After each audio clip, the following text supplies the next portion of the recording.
On a représenté ci-dessous deux fonctions f et g définies sur -4, 3 pour chacune d'entre elles. Construire le tableau de variations, décrire les variations en une phrase, préciser les extrémas de f sur -4, 3. Donc là on a la fonction f, et là on a la courbe de g, courbe de f, courbe de g. Alors un tableau de variation pour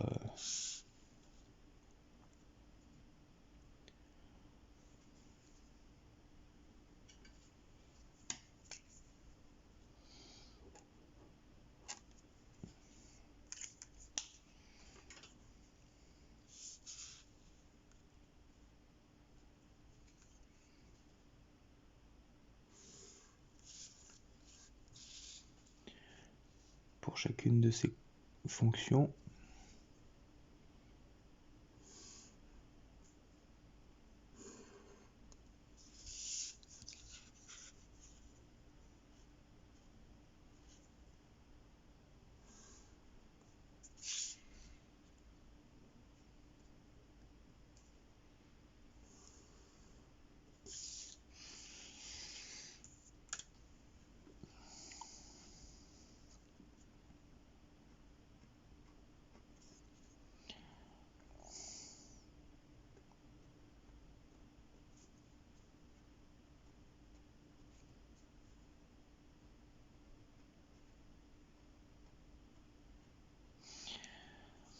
Alors la courbe de f, on voit que déjà au niveau de la fonction, on voit que la fonction est définie à partir de x égale -4 et jusqu'à x égale 3. Donc on a l'ensemble de définitions.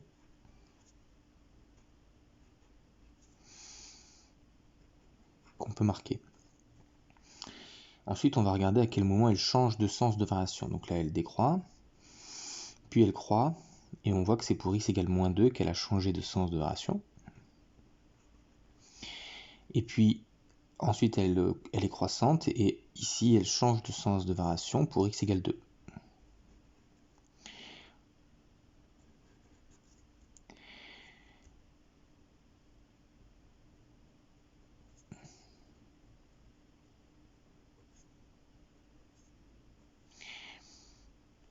Alors, la courbe.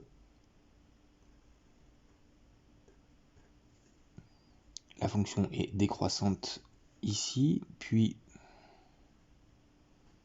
croissante, puis décroissante.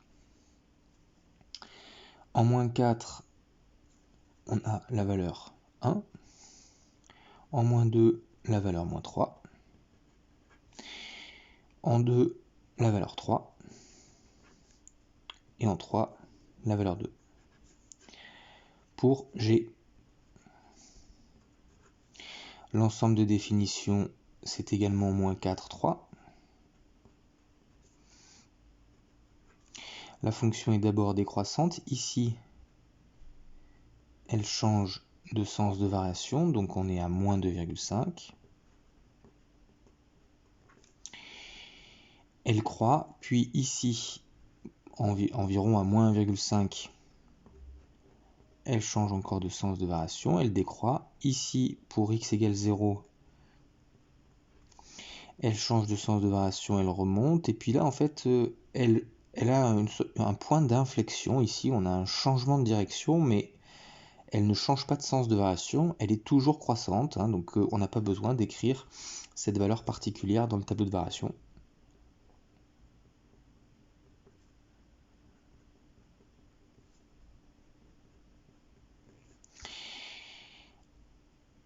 Entre -4 et -2,5, G est décroissante, puis elle est croissante, jusqu'à x égale -1,5, puis elle est décroissante, puis croissante.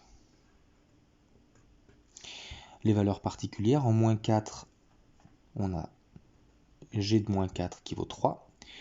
En -2,5, on est à -1,5.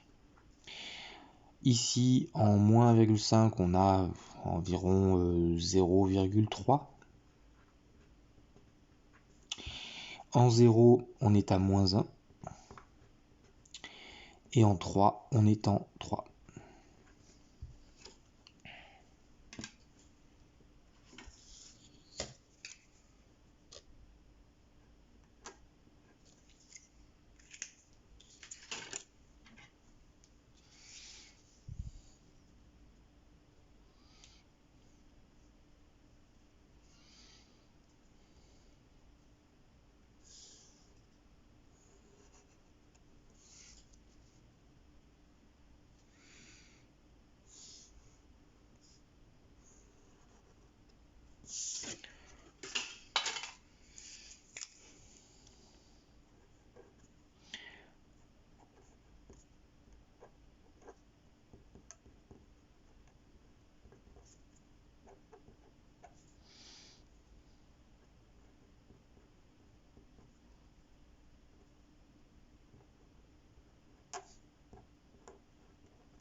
J'ai écrit une bêtise.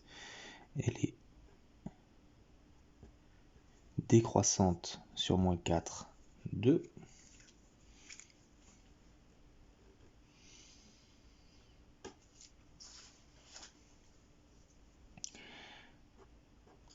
Elle est croissante sur moins 2, 2.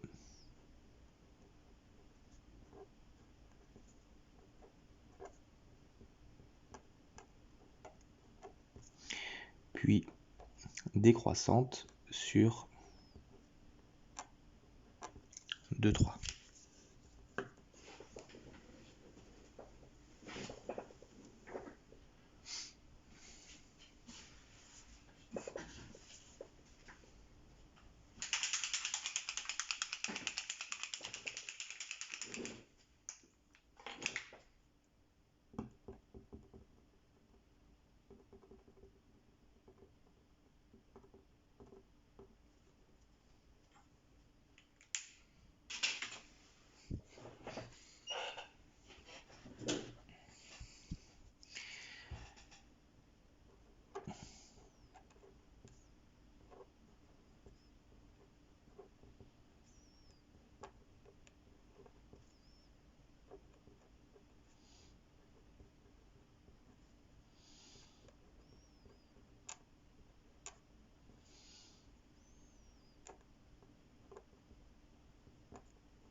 Alors les extrémas de f, on nous demande uniquement pour f sur moins 4, 3. Alors si on nous précise pas, on n'est pas dans des notions locales, hein.